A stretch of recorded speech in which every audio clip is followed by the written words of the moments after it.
Bonjour et bienvenue dans ce 61e épisode de DevApps, podcast consacré à l'actualité, au développement et à l'architecture des technologies.net. Nous enregistrons aujourd'hui cet épisode, nous sommes le 25 octobre 2019 et je suis Denis Voituron et je suis accompagné de Christophe Peugnier et de Richard Clark. Bonjour messieurs, ça va Christophe ? Ça va Denis, ça va Richard, tout va bien. Ça va ? En forme toujours ? Toujours en forme. Et toi Richard, pardon ? Oui, alors moi je voudrais savoir, est-ce que tu penses que l'auditeur qui va nous écouter en juillet 2020, il a quelque chose à faire de savoir qu'en octobre 2019, on allait bien ou pas, hein?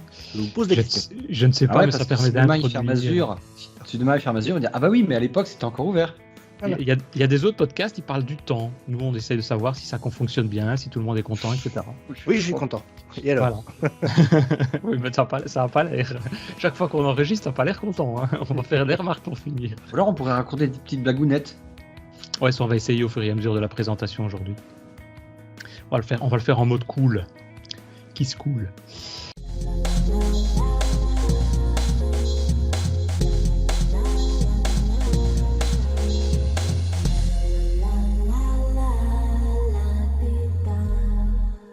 Donc, quel est le sujet aujourd'hui ? Aujourd'hui, c'est un sujet, on s'était dit qu'on allait parler de Azure Pipeline, c'est-à-dire en deux mots, c'est tout ce qui est compilation et déploiement via les outils de Azure DevOps.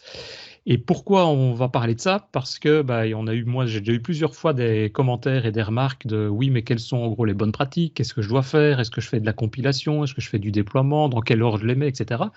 Et on a d'ailleurs encore eu, je fais d'ailleurs la promotion aussi du Slack de DevApps, si jamais il y en a certains qui sont intéressés. On a eu une discussion il y a quelques jours avec un des auditeurs qui se trouve sur le Slack et qui faisait la même type de remarque, comment je dois le déployer, comment je dois le mettre en place, etc. Et donc, on se disait, autant revenir avec des retours d'expérience et d'expliquer un petit peu quel est le principe, à quoi ça sert, comment ça marche et qu'est-ce que c'est que tout ce machin-là. Donc, n'hésitez pas, vous avez des questions. Il n'y a pas d'invité aujourd'hui. Je vais essayer de présenter un peu ça parce que c'est des choses que je fais très régulièrement, si pas tous les jours, de mettre en place ça chez des clients et puis de faire un peu le suivi.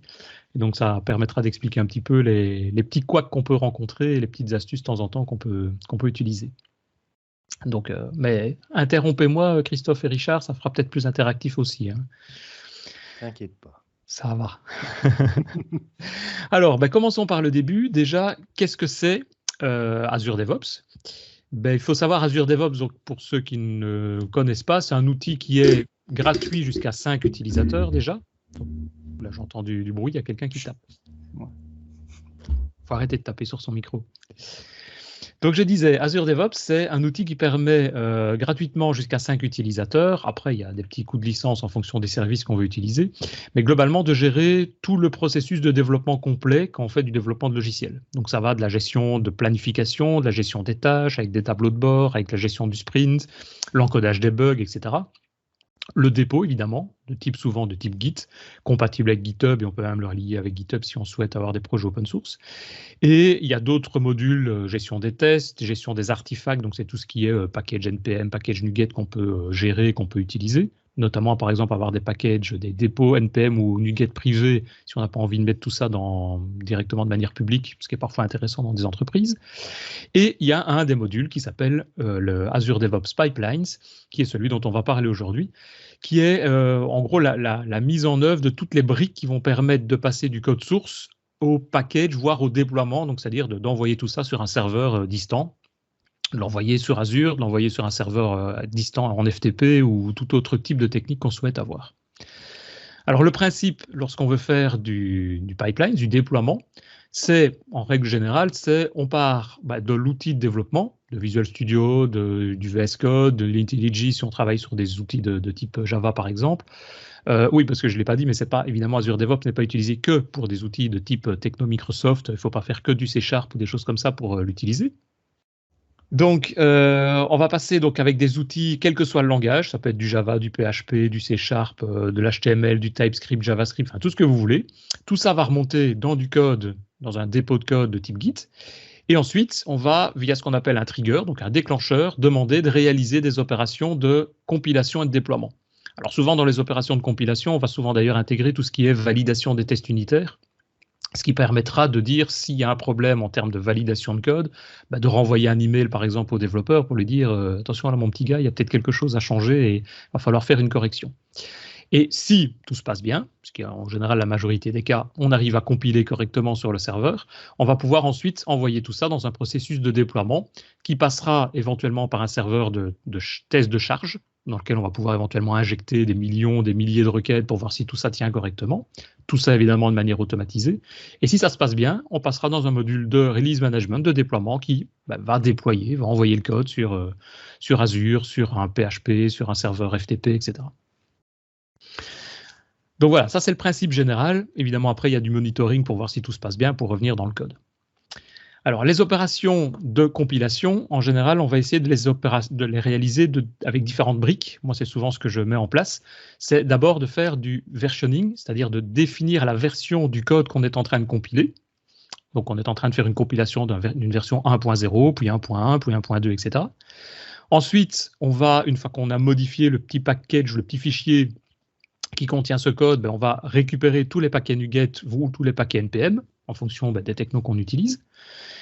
Et ensuite, on va passer dans un module de compilation qui est en gros exactement la même chose que si on compilait localement. Si on est avec de l'Angular, on fera un ngBuild. Si on est avec du C# ou du .NET, on va faire une compilation Visual Studio avec du MS-Build par exemple. Et on a évidemment des outils graphiques qui vont nous aider sur tout ça. Mais si on veut aller dans d'autres outils un peu plus entre guillemets exotiques, on pourra en règle générale toujours le faire parce qu'ils peuvent simplement exécuter du script quelconque sans aucun problème, quoi. Et ensuite, on passera dans le module de test unitaire et on obtiendra à la fin ce qu'on appelle un artefact, ce que moi je nomme souvent comme sorte de gros zip, un gros fichier zip par exemple, ou un dossier dans lequel se trouve tout le résultat de la compilation. Si on est dans une application .NET, c'est en gros le dossier bin debug, c'est là-dedans qu'on retrouve toutes les DLL, tous les fichiers JSON de configuration, des choses comme ça, ça va se retrouver à l'intérieur de cet artefact. Des bugs? Les bugs aussi si tu veux, mais en général... Bin debug? Bin debug, ça c'est en local. Forcément, si en général on compile sur le serveur, ça sera un bin release.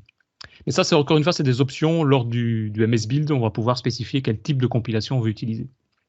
Et si c'est des bugs, en général, la compilation, elle va te les retirer directement et tu ne passeras pas à la suite. Ça, c'est souvent le principe. Mais donc ça, c'est la première étape, c'est l'étape de compilation. Donc l'objectif de cette première phase, c'est de prendre du code source et d'arriver au résultat qui se trouve à l'intérieur, effectivement, du bin release, du bin debug, donc du dossier de compilation. Il n'y a pas de déploiement, il n'y a rien qui va passer à l'intérieur de cette étape. Pour déployer, il va falloir passer sur l'étape suivante, qui va être l'étape, je vais un peu plus vite, je reviendrai là-dessus, qui est, voilà, ici, qui est l'étape de déploiement. Donc, je vais revenir en arrière. L'étape de déploiement qui, elle, se charge de prendre le résultat de la compilation, donc là, le fameux artefact dont on vient de parler, le gros fichier zip, on va dire, avec nos DLL, avec nos fichiers JavaScript si c'est de l'Angular, et on va se poser la question, qu'est-ce qu'on fait avec ce paquet? Qu'est-ce qu'on fait avec ce gros fichier zip? On va l'extraire, par exemple, et l'envoyer sur un environnement de développement ou un environnement d'acceptance. Et plus tard, probablement un environnement de production si tout se passe bien. Mais donc ça, c'est la définition et la création des différents environnements qu'on retrouve dans beaucoup d'entreprises, parce que on va rarement déposer ça directement en production, évidemment. Ce qu'on faisait il y a quelques années, c'est plus le cas maintenant. Enfin, on essaye en tout cas. Donc, ce qu'on va vouloir faire, c'est prendre notre paquet, dire voilà, ce paquet-là, je vais l'envoyer sur un serveur, un environnement de développement, ce qui permettra à l'ensemble de mes équipes de développeurs de vérifier si tout fonctionne bien, de voir si les dernières fonctionnalités sont bien intégrées, voir si tout marche, si on peut se connecter dessus, etc. Ça, c'est le principe, c'est d'avoir un serveur vraiment, en gros, pour l'équipe de dev. Une fois qu'on a passé les premiers petits tests, soit de perf, soit de tests de validation par les responsables de projet et autres, là, on va peut-être dire, tiens, maintenant, OK, c'est bon, on va l'envoyer dans un environnement de testeurs, pour une équipe de tests, qui vont venir valider la qualité du développement, la qualité des process, de voir si ça correspond bien à ce qu'on a demandé de développer au départ. Et donc là, on va, en gros, logiquement, simplement cliquer sur un bouton pour dire vas-y, déploie ça dans un environnement d'acceptance. Et ce qu'on va vouloir faire, c'est prendre le même paquet, le même zip, le même de fichier compilé pour l'envoyer sur l'acceptance. Ce que je vois, moi, très régulièrement quand je me retrouve dans des entreprises, c'est qu'on essaye souvent de faire le processus complet de compilation jusqu'au déploiement. Et si on déploie ensuite en acceptance, on va recompiler. Alors on va me dire, oui, mais c'est le même code qu'on recompile. Peut-être, mais malgré tout, deux compilations avec les mêmes fichiers de code source, le temps a changé, la manière de travailler a changé, il y a peut-être des paramètres qui sont différents d'une version à l'autre, d'une fois à l'autre, et donc on va peut-être se retrouver à la fin avec un binaire qui ne sera pas exactement le même. Donc on n'a pas la garantie que ce qu'on aura mis sur l'environnement de dev ou l'environnement d'acceptance sera exactement le même binaire qui va passer en production. Nous, ce qu'on veut, c'est avoir cette garantie, et donc ce qu'on veut, c'est on fait la compilation, on a un fichier binaire dont on n'y touche plus. C'est pour ça d'ailleurs que le numéro de version, on va l'intégrer à l'intérieur de ce fichier binaire. Et une fois qu'il sera mis, on va venir ensuite le déployer dans les différents environnements. Et si on prend des grandes entreprises, il y a peut-être 10, 15, 20 environnements. Si on prend Microsoft, il y a des environnements de pré-validation, de validation, de bêta-testeurs, et on est parti dans toutes sortes de cas possibles, quoi. Ça va? Pas de questions jusqu'ici? Non, c'est parfaitement clair. Ok. Alors, une fois qu'on a tout ceci, on va donc pouvoir passer dans une multitude de systèmes, donc de multiples environnements, où c'est simplement dédoubler, cloner l'environnement de développement en environnement d'intégration, de pré-production, de production 1, de production 2, etc., avec éventuellement des approbateurs, des personnes qui vont globalement simplement répondre ou appuyer sur un bouton pour dire « Ok, les validations qu'on a faites dans l'environnement précédent me paraissent correctes, on va donc pouvoir passer dans l'environnement suivant. » Ça, c'est le principe. Alors, une autre chose aussi, c'est pour ça que je mettais la présentation ici, le slide qui est là, c'est qu'on le voit, il y a les branches, on va dire, de Git qui sont présentes. Souvent, ça c'est l'organisation de ce qu'on appelle, j'en ai déjà parlé précédemment, des processus de type Gitflow par exemple, où il y a du GitHubFlow aussi qui revient. On a une branche principale dédiée aux développeurs. On aura une branche, par exemple master, qui va être l'environnement de pré-production ou de production plus tard avec des numéros de release qui vont suivre. Et on va à chaque fois dans les branches que les développeurs vont utiliser, les branches de travail, donc des features, quelque chose. Moi, en règle générale, ce que je conseille, c'est de toujours faire également une compilation de toutes ces branches-là. Donc, ce n'est pas juste compiler la branche de développement, mais c'est de compiler chaque fois que du code est remonté sur le serveur. L'inconvénient derrière, on va dire, c'est que ça va nous faire des milliers, à terme, des milliers de compilations, mais ça permet de donner une garantie le développeur a la garantie que son code compile, et s'il ne compile pas, on a l'information le plus tôt possible. Et il amène les croissants le lendemain matin. Si ça ne compile pas, oui, peut-être pas sur la branche de features, parce que ça c'est quand même sa branche à lui, mais sur la branche de développement, je suis d'accord. Et comme ça, on va pouvoir manger presque tous les jours des croissants avec les équipes qu'on va avoir, donc ça c'est bien. Ou des chocolatines. Oui, ou des chocolatines, on ne va pas rentrer dans le débat. Excusez-moi, des petits pains au chocolat. Voilà, je savais qu'on allait rentrer dans le débat. Donc, le fait de remonter son code, de l'enclencher un processus de compilation, ça va donner un peu cette garantie que ça compile correctement. Et on a souvent d'ailleurs la réponse du développeur, oui, mais sur ma machine, ça compilait. Ça, c'est d'ailleurs une grande règle aussi qu'on essaye de mettre en place, c'est d'avoir un environnement de compilation et de déploiement qui va être un environnement, entre guillemets, de type stable, c'est-à-dire le développeur, d'une journée à l'autre, d'une semaine à l'autre, il va avoir des outils supplémentaires, il va avoir des fonctionnalités, des mises à jour de Visual Studio, des choses comme ça sur sa machine, qui vont probablement avoir des impacts sur la manière dont ça compile. Et donc, se permettre d'avoir un environnement de compilation, un serveur dédicacé qui va servir à ça, ça donne la garantie que le code va justement être beaucoup plus stable. On ne va pas mettre sur le serveur de compilation toute une série d'outils de débugage, toute une série de fonctionnalités, de tests qu'on va avoir, en tant que développeur qu'on va avoir. Donc, ce n'est pas parce que ça compile en local sur un poste que forcément ça va compiler sur le serveur de compilation. Donc, c'est pour ça qu'on va avoir des retours de temps en temps pour se poser des questions et corriger et mettre à jour si c'est nécessaire. À ce stade-là, est-ce que la plupart du temps, on va compiler au niveau de DevOps, d'Azure DevOps, ou alors on va compiler sur les machines de dev? Non, on compile sur les machines de dev parce que le développeur, c'est le plus rapide, mais dès qu'il remonte son code, même dans une branche en cours de développement, c'est toujours le serveur de compilation, donc le serveur Azure DevOps dans ce cas-ci, qui va compiler. Et ça, je vais revenir dessus, on a des minutes gratuites fournies par Azure DevOps pour la compilation. Oui, mais enfin, sur certains projets, des gros projets, ça doit être assez gourmand, puisque chaque compilation, si on va compiler chaque branche du système, ça peut en faire parfois une bonne dizaine, oui.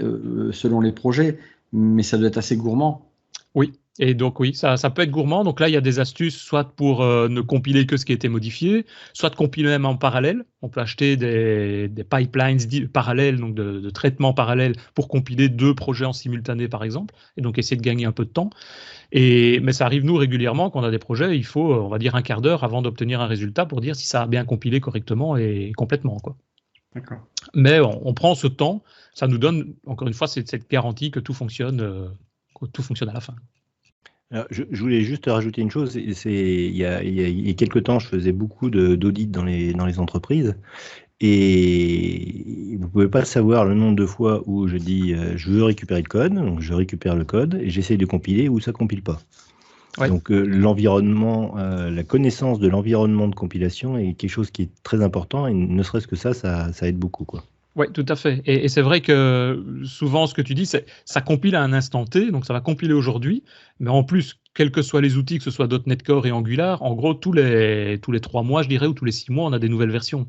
Et donc, un code qui a été mis en production et sur lequel on n'est plus venu le modifier il y a plus de 6 mois, on ne va pas passer son temps à chaque fois à venir le recompiler. Donc, ça arrive régulièrement, et effectivement, j'ai ça aussi, que quand on reprend du code, parce que tiens, il y a une petite correction à devoir faire, mais 2 ans plus tard, on a un mal de chien à venir remettre un environnement complet de développeurs en place pour que tout ça puisse fonctionner.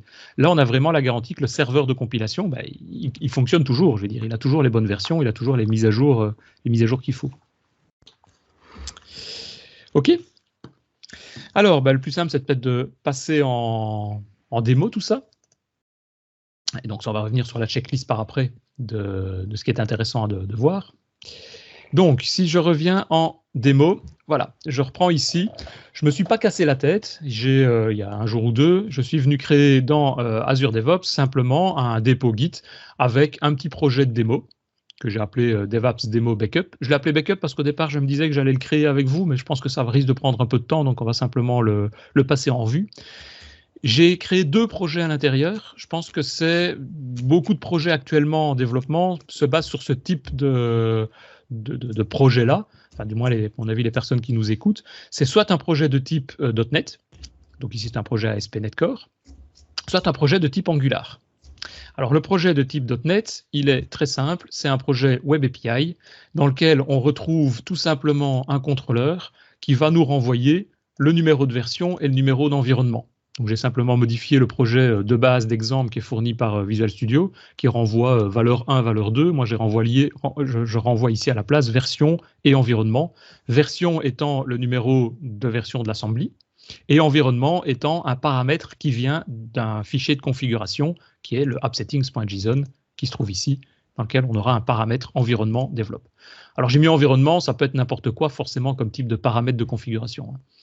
Mais donc ça me permet déjà d'expliquer une grande chose, et c'est souvent la première question qu'on me demande, c'est comment je vais placer tous ces paramètres, ces éléments de configuration.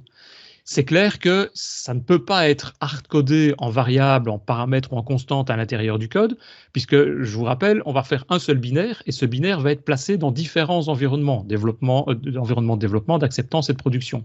Donc si j'ai besoin d'avoir quelque chose, et typiquement, les paramètres de configuration servent à ça. Si j'ai besoin d'avoir quelque chose qui varie d'un environnement à l'autre, une chaîne de connexion à une base de données par exemple, le niveau de trace de logging, de log qu'on va générer, l'environnement typiquement dans lequel je me trouve pour dire est-ce que j'affiche des documentations, des PI ou pas, et des choses comme ça, ça doit se trouver dans un fichier de configuration. C'est la seule chose qui va pouvoir évoluer d'un environnement à l'autre, puisque le binaire, on n'y touchera plus. Alors, soit on le place dans un appsettings.json, soit nous, ça arrive souvent qu'on met juste dans le app settings une chaîne de connexion vers une DB, et puis on centralise tous les paramètres de configuration dans une table de la base de données. On a besoin au moins d'y accéder via un paramètre de configuration à ce niveau-là. Donc voilà, ça c'est mon application très très simple .NET Core, et j'ai la même application qui fait un peu la même chose, qui est l'application de base fournie par Angular, dans lequel j'ai fait la même chose. J'ai un fichier que j'ai appelé settings.json que j'ai mis dans le dossier assets, puisque c'est là où on retrouve un peu tous les fichiers annexes, donc les images, les CSS et des choses comme ça, dans lequel j'ai créé un app settings et un paramètre environnement dans lequel je l'ai pour le moment mis développe, et on va voir si on arrive à le faire évoluer. Alors, petite particularité par rapport à .NET Core, c'est que .NET Core, il y a des méthodes qui permettent d'aller lire des fichiers JSON qui se trouvent dans le même répertoire. On peut faire la même chose au niveau forcément d'Angular, mais il faut faire une lecture. Et donc pour ça, il y a plusieurs moyens. Un des moyens assez faciles, si je reprends le composant, voilà, c'est tout simplement d'utiliser un HTTP client, donc une requête HTTP, et d'aller lire en quelque sorte le résultat d'un JSON, et c'est un résultat qui ne vient pas d'une Web API, mais qui vient tout simplement du fichier setting.json que je suis en train de donner ici. Donc ça, c'est une des manières assez simples où, au démarrage de l'application Angular, on va aller lire ce fichier setting JSON, on va récupérer les paramètres et on va pouvoir tout simplement faire un data.version pour obtenir la version, data.environment pour obtenir l'environnement. Alors, j'ai juste une petite remarque. Alors, je suis d'accord sur le principe d'appeler le HTTP client, c'est juste l'emplacement là dans le app component, dans le constructeur de app component. Tout à fait. Donc, on a la possibilité de créer un service. Moi, je fais à peu près la même chose avec un service que j'appelle app config service. Et je crée une méthode factory qui est initconfig, qui est injecté au moment de la construction de ce service, et ce service, je l'initialise dans le app initializer. Mais je ferai peut-être un atelier là-dessus pour montrer. Oui, c'est vrai. Ici, c'est vrai que j'ai fait ça comme un gros bourrin, juste pour que ça marche. Voilà, juste pour dire, on va rechercher des données, c'est bon, quoi. Mais c'est vrai que si on fait ça à chaque fois qu'on va appeler une page, chaque fois on va aller lire le fichier de config, au niveau optimisation, c'est pas ce qu'il y a de mieux. Et maintenant, ce qui, moi, m'a rendu en erreur, je vais dire au départ, et à mon avis beaucoup de personnes, c'est qu'effectivement il y a environnement.prod.ts et environnement.ts dans Angular, dans lequel il y a effectivement une variable production true, production false, pour dire voilà les variables. Mais ça, ce sont du coup des variables JavaScript, TypeScript qui vont se transformer en JavaScript, qui vont donc se retrouver dans le package de compilation. Et ça sort un petit peu de tout ce que je vais expliquer par après en termes de déploiement. Donc n'utilisez pas ces fichiers environnement.ts pour placer des variables d'environnement qui vont évoluer d'un environnement à l'autre.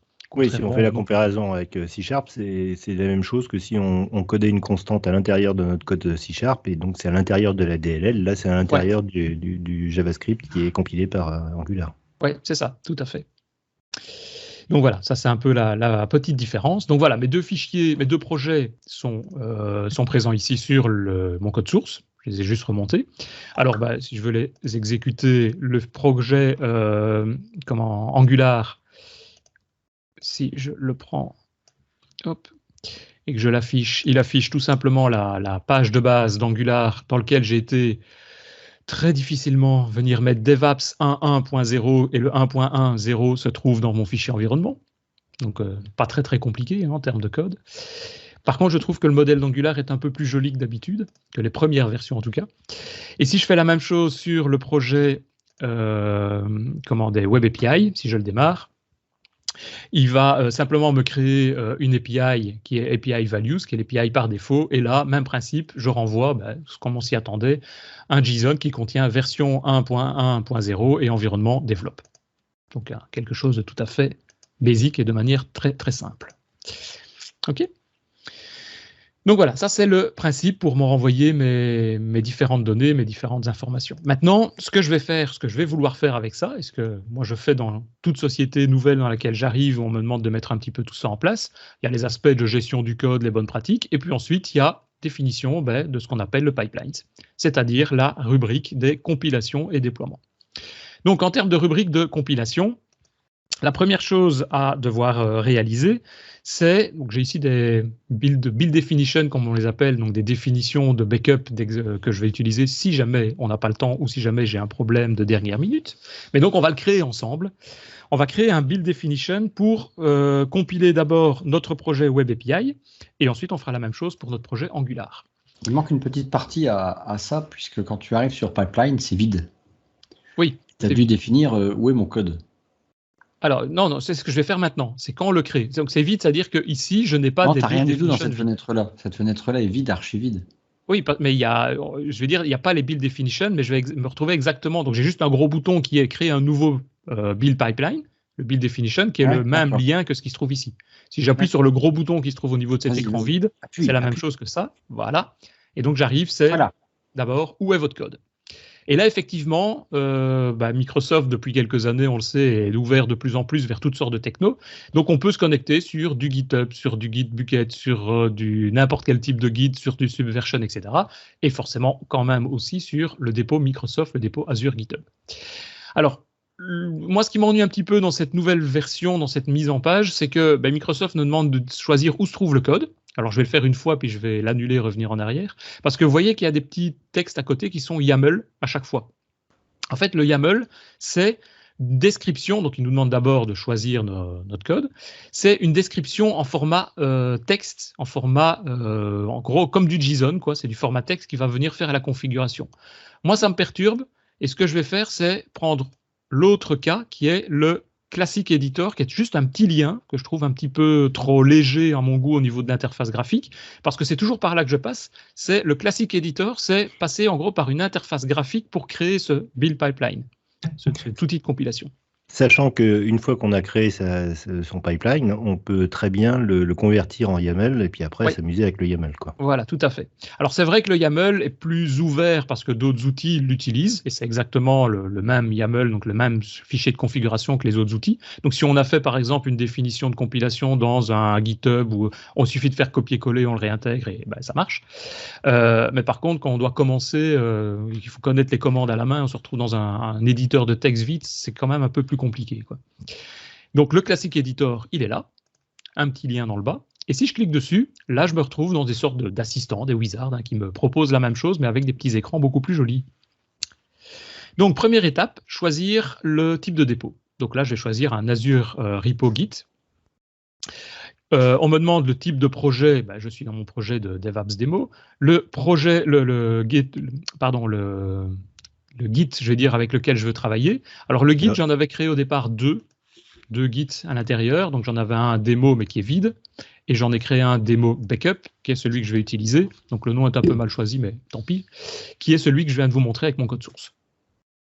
Oui, tu voulais dire quelque chose, Richard? Non, pas du tout. OK. Donc je choisis mon dépôt Git, je choisis la branche principale avec laquelle je vais vouloir récupérer mon code. Dans ce cas-ci, c'est dans master. Je fais continuer. Et là, même chose, est-ce que je veux écrire ça en YAML ou alors j'ai des modèles déjà tout prêts pour pouvoir créer mon type type de compilation que je vais utiliser. Si tu n'as pas compris qu'ils veulent que tu passes à YAML, oui, c'est un peu sourdingue. Tout à fait. Donc c'est ça que je trouve un peu dommage au départ. Bon, c'est arrivé par après d'ailleurs, mais... Alors, il y a toute une série de modèles qui existent. Vous voyez, .NET Desktop, Android. C'est simplement, ça va juste nous donner une liste de tâches et on va le voir. On créera d'ailleurs le prochain en empty job, donc vide. Ici, on va choisir un ASP.NET Core qui va, si j'appuie sur appliquer, nous mettre toute une série de tâches automatiquement qui sont les tâches les plus communes pour un projet de type .NET Core. C'est-à-dire, restaurer les packages, compiler, tester, publier et déployer, publier l'artefact, donc générer le gros zip en question dont j'ai parlé tout à l'heure. Alors, on va revenir sur ces différentes tâches. Je vais d'abord lui donner un nom un peu plus joli à ce truc-là. Je vais l'appeler build API. Voilà. Dans getSource, il y a les fameux codes sources que je vais récupérer. Au niveau de l'agent, je vais ici venir choisir les différentes dépendances et la manière dont je vais vouloir travailler. On voit que l'agent pool, il dépend du pipeline, c'est-à-dire il est... où est-ce qu'il est, lui? Il est, je ne sais plus, on va le prendre là. Voilà. Il est soit de type Azure, soit de type default, soit, donc default c'est le private, soit de type personnel. Le Azure Pipeline qui est là, comme son nom l'indique, c'est un serveur de compilation fourni par Microsoft. Donc Microsoft nous donne toute une série de serveurs de compilation pour compiler du code .NET, compiler du code quelconque via des packages Docker par exemple, ou des images Docker et des choses comme ça. Mais on a la possibilité aussi, si on le souhaite, de créer un serveur chez soi et de relier ce serveur à notre environnement de développement. Et donc moi, c'est ce que j'ai dans les private. J'ai un serveur perso dans lequel je peux compiler ce que je veux à la limite avec mes propres outils présents sur ce serveur-là. Alors, ce qu'il faut savoir, c'est que quand tu utilises le Azure Pipeline, c'est entre guillemets payant. Tu as un certain nombre d'heures par mois qui sont 1800 minutes, gratuites. Et puis après, tu peux faire toi-même. Ouais. L'avantage de le faire chez toi, entre guillemets, c'est que tu peux avoir, dans certains cas, dans certains projets, quand même une petite configuration au niveau du serveur que tu ne peux pas mettre en place sur Azure. C'est ça. Je pense notamment, là, moi j'ai un projet c'est un projet WPF, dans lequel on a des composants externes qui ont la bonne idée pour pouvoir fonctionner, de devoir enregistrer des informations dans la base de registre. Mmh. Donc on est obligé d'avoir une machine sur laquelle on installe ces composants et on installe justement ce builder, je ne sais plus comment il s'appelle, cet agent sur cette machine-là et qui va récupérer les sources et va exécuter le pipeline. Oui, c'est ça. Il y a soit soit nous, ça nous est arrivé aussi de manière plus en termes de performance, parce qu'évidemment, le Azure Pipelines, Microsoft n'a pas un seul serveur, il y en a des dizaines derrière pour compiler. C'est d'ailleurs les mêmes que Microsoft utilise pour faire leur propre compilation en interne, si j'ai bien compris d'ailleurs aussi. Mais ces serveurs-là, il y a une queue d'attente parfois de quelques secondes, voire quelques minutes, ça dépend un petit peu d'utilisation, quoi. Et donc, ça marche, mais parfois, il ne faut pas être pressé. Et donc, ça peut parfois, dans certains cas, en termes d'optimisation, si vraiment on veut booster, vous mettez un serveur de la mort qui tue chez vous et vous vous connectez dessus. Donc voilà, une fois qu'on a choisi le code source et en gros l'agent, ici nous on va choisir l'agent de MS. Si d'ailleurs, je disais, on a 1800 minutes gratuites. Si c'est des projets open source, là c'est nombre de minutes illimité. Et si vous devez acheter, je crois que c'est aux alentours de 40 € par mois à peu près pour avoir un serveur complet avec nombre de minutes illimité. Ça c'est un calcul après financier. Est-ce que vous voulez acheter un serveur où vous en avez un et passer du temps à l'installer et le maintenir chez vous, plutôt que de payer 40 € pour que tout soit fait pour vous, quoi. En gros, ça c'est la question à se poser. C'est pas encore excessif. Nous, on a proposé ça sur certains clients. Le calcul financier, en tout cas, était vite fait. Et, franchement, ça marche très, très bien. Alors, donc, première étape quand on a un projet .NET, c'est de restaurer les packages. Donc, c'est ce que je vais faire ici. Je restaure. Et je vois dans les paramètres de configuration que la restauration, c'est je vais chercher dans tous les dossiers, double astérix, je vais chercher tous les fichiers CSproj. Donc, dès que j'ai un CSproj à l'intérieur de mon projet, il va le prendre, il va lancer une compilation dessus. Enfin, il va d'abord lancer une restauration et puis une compilation. Restauration des packages NuGet. Restauration, oui, je ne l'ai pas dit, effectivement. Restauration des packages NuGet. Ouais. Donc, il restaure les packages NuGet, il compile, ensuite il teste, s'il y a des projets de test, qui doivent d'ailleurs souvent respecter une syntaxe, c'est le projet s'appelle quelque chose test. Dans mon cas, j'en ai pas, on passera ça en vide, on va dire. Et ensuite, il va regarder pour publier le projet. Et on va d'ailleurs rajouter après une opération. Alors, il y a juste une chose, c'est que souvent, moi, je décoche cette case qui est Zip Publish Project. Comme son nom l'indique, qu'est-ce que ça fait si je coche cette case qui est cochée par défaut? Ça me crée un gros zip à l'intérieur de la tâche suivante qui sera de générer l'artefact. Donc, à l'intérieur de l'artefact, ça va me créer un gros zip. Moi, perso, ça me dérange un peu parce qu'après, on verra qu'on peut aller voir le contenu de l'artefact. Et s'il y a un gros zip, je suis obligé toujours de le télécharger pour pouvoir après aller voir ce qu'il y a à l'intérieur. C'est un peu embêtant. Alors que si on a comme un répertoire, si on a la liste de tous les fichiers dedans, c'est en termes de visualisation beaucoup plus simple. Donc voilà, j'ai simplement décoché cette case. Et le publish artifact, c'est ici venir lui dire, je prends tout le résultat de la compilation et je vais venir le placer dans un dossier qui est Artifact Staging Directory, qui est par défaut, Microsoft l'appelle drop. Donc c'est un dossier dans lequel on vient déposer simplement notre résultat du binaire. Et donc ça va me permettre de compiler mon code sans aucun problème. Donc j'ai globalement rien changé à part choisir mon code source. Il y a par contre une étape que je vais vouloir faire et qui est pour moi indispensable si on veut faire ça sur du déploiement continu, donc de manière automatisée, c'est de rajouter, ce que j'ai parlé tout à l'heure, une tâche qui va venir définir le numéro de la version.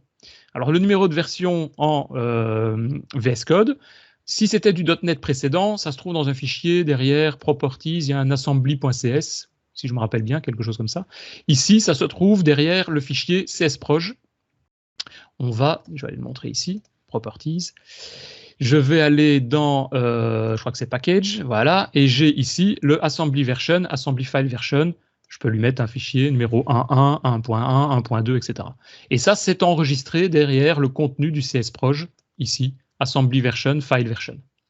Et donc, une des opérations, c'est de venir modifier simplement par une tâche, venir modifier ce fichier CSproj, forcément avant de le lancer en compilation. Et d'ailleurs, moi, c'est avant toutes les étapes en général. Alors, soit vous faites une modification à la main, il y a des tâches, on va le voir, qui permettent de manipuler des fichiers XML, des fichiers JSON, mais il y a toute une série de tâches, et il y en a une pour ce cas-ci, moi, que je trouve toujours intéressante, qui s'appelle Assembly quelque chose. Voilà, c'est une Set Assembly Information pour .NET ou pour .NET Core, puisque ça varie un petit peu. Alors, ce qu'il faut savoir, c'est que ça, c'est une tâche qui a été développée par un développeur indépendant qui n'est pas de chez Microsoft. Oui, probablement, oui. Celle-ci, je ne sais pas exactement, mais il y a effectivement, tu fais bien de le rappeler, dans toutes les tâches qui sont là, on voit il y a toute une série de tâches de base pour, je prends build, pour exécuter ou signer des packages Android, pour exécuter des packages Docker, pour faire tout ce qu'on veut. Mais on peut créer ses propres tâches qu'on peut publier dans un marketplace de Microsoft. Et donc, n'importe qui, entre guillemets, peut développer ces tâches. On les retrouve ici. Une grosse partie sont gratuites. Quelques-unes un peu plus compliquées sont payantes. Et il suffit d'appuyer sur le bouton Get pour obtenir la tâche. Et c'est le cas de celle-ci. Le Set Assembly Manifest, c'est une tâche qui vient du marketplace, qui a été donc développée par un utilisateur externe. En règle générale, ça exécute simplement des petits process PowerShell derrière pour automatiser toute une série d'opérations et que ce soit beaucoup plus simple, quoi. Donc, qu'est-ce qu'on lui demande qu'est-ce qu'on va demander à cette tâche-là? On va lui demander de venir ici regarder dans un dossier source. Donc, j'appuie sur les 3 petits points pour aller chercher dans mon dossier source où se trouve mon CSproj. Il est là. Et il va prendre tous les fichiers CSproj à l'intérieur de ce dossier-là ou de la racine, peu importe. Et il va venir à la fin. Vous voyez, on peut modifier les URL, on peut modifier tous les paramètres qui sont présents à l'intérieur de ce fichier CSproj. Et moi, ici, je vais lui demander de venir lui mettre une version, assembly version ou file version, qui sont les 2 versions que j'ai mis à l'intérieur de mon CSproj, de mon fichier. Alors, pour ça, je vais demander de le générer, mais que forcément, le numéro de version soit variable d'une compilation à l'autre. Donc, le plus simple, c'est d'utiliser les variables. Il y a toute une série de variables qui sont mises à notre disposition, dont des cases ici, je vais diminuer un peu la résolution, voilà, dont certaines qui sont cochées pour être modifiables lorsqu'on va appuyer sur le bouton de déclenchement de la compilation. Je vais décocher ça parce que modifier ce qu'on compile en release, en debug et des choses comme ça, on s'en fout un peu. Par contre, ce qui m'intéresse là, c'est de dire, je vais pouvoir mettre une major version, dans laquelle par défaut, je vais mettre une valeur 1. Je vais mettre une minor version, dans lequel je vais mettre la version numéro 3, par exemple, ici. Et je vais créer, par exemple, une build version qui va être un numéro qui va être automatiquement incrémenté par Azure DevOps, par le système. Alors, je vais aller faire un petit copier-coller, je vais aller tricher. Hop, je reprends dans mes petites notes le contenu. Et ça m'évite de faire des petites fautes d'orthographe. Voilà. Le build version, c'est un $build number. Pardon, je me trompe. C'est un $counter. Un développeur, par définition, est un spécialiste du copier-coller. Du copier-coller, oui. Oui, j'étais le copier sur Internet, sur la doc de MS, ça, évidemment. Donc voilà, ici, je viens lui dire que le build version, c'est $counter de vide, ,1. C'est-à-dire, il prend un compteur avec un préfixe vide et il va rajouter 1, 2, 3, 4. Donc, à chaque fois que je vais lancer une compilation, il va avoir un numéro de compteur. C'est-à-dire que mon numéro de version sera 1.3 point et un numéro. Si vous vous rappelez les numéros de version que Microsoft fait, globalement, c'est ça. Hein. C'est simplement un numéro de compilation qui varie. Bon, mais après, il nous fait un numéro principal plus un numéro de build qui a un numéro avec 23 787 ou un truc comme ça, quoi. Donc, un énorme truc. Et qu'est-ce que je vais faire avec ça? Je vais aller dans les options de mon build definition, venir lui modifier le format du numéro du build qui est par défaut mis au niveau de la date, et je vais lui dire tu vas utiliser le major version, minor version et build version que je viens de te définir, que je viens de te créer maintenant. Donc ça va être mon build number que je vais utiliser. Et ce build number, qui se trouve donc du coup derrière une nouvelle variable système développé par Microsoft, puisqu'elle s'appelle build number, je vais lui dire de l'utiliser dans ma tâche. Donc je reviens dans ma tâche assembly manifest, je reviens au niveau de mon file version qui est ici, et je lui dis tu utilises le numéro de version de mon build definition, mon build.buildNumber. Même chose pour je vais le file version et assembly version de mémoire. Je vais le mettre là, j'enlève l'espace à la fin. Voilà. Pour les deux ici, je vais lui demander de me générer ce numéro de compilation. Donc ça, c'est le petit truc, je vais dire, pour avoir un numéro qui va automatiquement s'incrémenter et se créer. Quand j'ai fini, évidemment, j'enregistre. Save. J'ai l'opération Save and Queue. Je peux faire Save et puis appuyer sur le bouton Queue. Ben, le bouton Queue ou le Save and Queue, c'est l'envoyer dans la queue une demande, dans ce cas-ci, d'exécution de ce build definition. Donc si j'appuie sur Queue ici, clique, il va me demander je compile quoi, dans quel serveur. Par défaut, il m'a mis sur un serveur qui est un Ubuntu. Bon, ouais, c'est un .NET Core, bah, moi ça ne me dérange pas. Et j'ai en dessous mes variables. Ah, je ne les vois pas cochées, je ne les vois pas ici parce que je ne les ai pas cochées. Je reviens dans mes variables major, minor.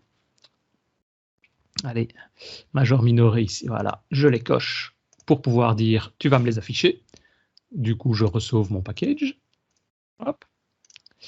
Et je viens réappuyer sur Queue Voilà, et j'ai donc ici build version, major version, minor version. Je peux le modifier. Si tout d'un coup je me dis ah ben non, c'est pas là 1.3, je peux venir mettre 1.4 à la place, ou je peux laisser les valeurs par défaut. Et je fais run. C'est ce à quoi sert cette coche. C'est-à-dire qu'on peut, on peut les modifier quand on les lance à la main. C'est ça, c'est exactement ça. Et si j'avais pas décoché les autres, j'aurais eu est-ce que vous voulez compiler en release, je l'aurais eu ici aussi dans la liste des variables, quoi. Ce qui est un peu idiot. Donc j'appuie sur le bouton run, ça démarre, et là ben, j'attends qu'il y ait une queue libre chez Microsoft pour pouvoir faire l'ensemble de ces différentes tâches. En règle générale, ça va assez vite. Hein. Mais ce truc-là, je comprends pas. C'est pas naturel en fait, ce que tu viens de faire. Microsoft n'avait pas pensé à ce truc-là par défaut.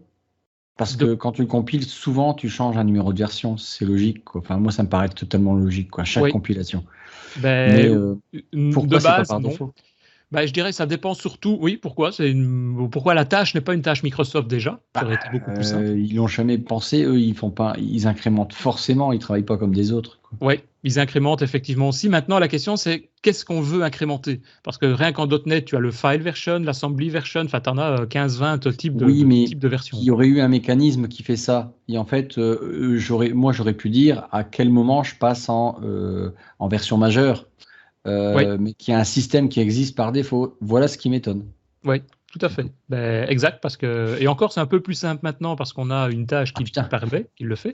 Mais s'il faut aller à la main venir modifier, c'est plus simple parce que c'est juste quelques petits clics qu'il faut savoir. Après, donc voilà, ici il a terminé. Après, c'est quand on modifie la version, si je reviens en édition de mon package, c'est tout simple, on va dans variable et la version 1.3, on la fait passer en version 1.4. Oui, je suis d'accord avec toi, voilà. Je suis d'accord avec toi, mais pour en arriver là, c'est pas facile. Non, ça c'est clair. Ça c'est clair. Non, parce que je pense qu'ils ont voulu laisser un système qui soit le plus ouvert possible. Il y a eu un certain nombre de choix qui ont été faits au début, qui ne sont pas des choix que... Je suis d'accord, mais ça me paraît pourtant évident qu'il y a un système par défaut de versionning dans le système de build automatique, quoi. C'est pour moi une sorte... Oui. Je me trompe peut-être, mais ça fait partie. Ou du moins une tâche, quoi. Comme tu as une tâche restore, une tâche build, parce que la tâche build, c'est la même chose. Elle appelle le MS Builder avec différents paramètres par défaut qui fonctionnent bien. C'est vrai qu'on aurait pu s'attendre à avoir une tâche qui est modifie-moi le numéro de version d'un projet .NET Core. Ça va peut-être venir. La bonne nouvelle, c'est que tu as reçu un email. Oui. C'est ça, c'est pour ça que j'ai laissé la souris dessus, parce que j'ai reçu un email. Alors, on reçoit pas, les emails comme ça, je le reçois d'office, mais dans une équipe, c'est pas automatique que la personne reçoive l'email parce qu'il faut s'abonner à ces notifications. Et ça, je le montre parce que c'est souvent la question aussi. Derrière le profil, on va retrouver les notification settings, et là, vous allez retrouver tous les paramètres de notification, en gros, de tout. Par exemple, le build complete, et je peux cocher ou décocher pour dire est-ce que je veux recevoir un email ou pas. Si le build crash, il y a un problème, je peux recevoir un email aussi. Mais par défaut, c'est mis uniquement pour les miens. Donc si je veux moi être averti par exemple qu'un développeur a fait une connerie et que demain il doit m'apporter des petits pains au chocolat, je vais pouvoir créer un build definition pour ça. Une subscription pour ça. Il suffit d'appuyer sur nouveau subscription et ça va. Et donc on aura un peu pour tout, remontée de code, etc. Donc, et ça franchement, bon après on peut être un peu spammé, mais il suffit de venir décocher les cases. Ça marche franchement vachement bien et au moins on est averti à tout moment, quoi. Okay. On peut même, et là je ne vais pas rentrer dans le détail de ça, on peut même configurer des connecteurs vers Slack ou mettre des connecteurs vers Teams ou des outils complètement externes dans lesquels vous pouvez avertir ça. Donc par exemple, pour avoir dans Slack, et moi je connais plein de sociétés qui font ça, où à chaque fois qu'on fait une compilation, on avertit tous les développeurs dans Slack qui ont ça. Ah bah voilà, en plus on me répond pour dire que mon email est super. Bah oui, ça affiche forcément. Là tu as eu une compilation qui a marché, oui. et donc où c'est-il qu'elle est? Alors voilà, où c'est-il qu'elle est? Voilà, ici j'ai compilé, j'ai une initial version qui a, on le voit en numéro 1.3.1, très bien, logique. Si je vais voir en cliquant sur ce lien, j'ai ici toutes des petites coches vertes pour dire tout s'est bien passé. Si j'avais eu un problème, forcément il y en a une qui sera en rouge, notamment le test, il me dit il y a un warning, pourquoi? C'est parce que j'ai aucun test à tester. Donc oui, ok, tout s'est bien passé, mais il me dit quand même, tiens, il y a un truc bizarre. Et même chose sur le build, si je clique dessus, j'ai le log avec tout le contenu de toute la compilation, et donc s'il y a des problèmes, des warnings, des bugs, tout ça apparaîtra ici, exactement les mêmes messages que si on avait fait une compilation en local. C'est le même outil, c'est le même MS Builder qui est utilisé sur le serveur en local. C'est simplement la manière de le configurer. Alors ça, c'est les traces de log. Si on avait des tests unitaires, on a un onglet test avec la liste de tous les tests. Et on a en permanence aussi, en haut ici, des artefacts, puisque je vous rappelle que le but de créer un build, c'est de faire un artefact. Derrière l'artefact, j'ai mon fameux artefact que j'avais nommé par défaut drop. Si je clique dessus, je vois le contenu de mes fichiers DLL, PDB, JSON, etc. Tout le résultat de mon fameux dossier bin-debug qui apparaît ici, qui est là. C'est un explorateur de fichiers, quoi. J'ai pas compris, parce que vous parlez en même temps. C'est un explorateur de fichiers qui est. C'est un explorateur de fichiers. Voilà. Et c'est pour ça que j'ai décoché la case de ne pas mettre un zip, parce que sinon là j'aurais eu un zip. Alors c'est bien, je peux après venir cliquer dessus et le télécharger, mais c'est un peu chiant de venir télécharger juste pour voir le contenu, quoi.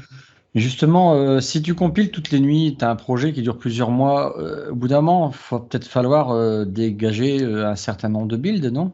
Oui, alors ça c'est fait, je dis par défaut, et c'est configurable aussi. C'est-à-dire si je reviens dans le build definition, d'abord on a l'historique de la création. On voit que j'ai fait une création, puis j'ai fait un update parce que j'avais oublié de décocher les cases. On a une historique de tout. Donc si un développeur vient modifier quelque chose, on peut revenir en arrière et voir un peu les conneries qui ont été faites.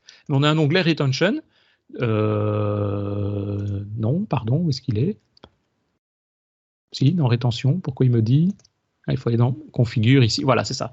Il me dit, voilà le nombre par défaut d'artefacts qui sont utilisés, donc c'est-à-dire le nombre de fichiers que je vais garder et combien de temps. C'est-à-dire je peux lui dire, tu me gardes par exemple 30 artefacts et au bout de 30, le 31e va disparaître, ainsi de suite, quoi. Mais donc on peut, par défaut, on va garder 30 zip, on va dire, 30 globalement, 30 packages de déploiement.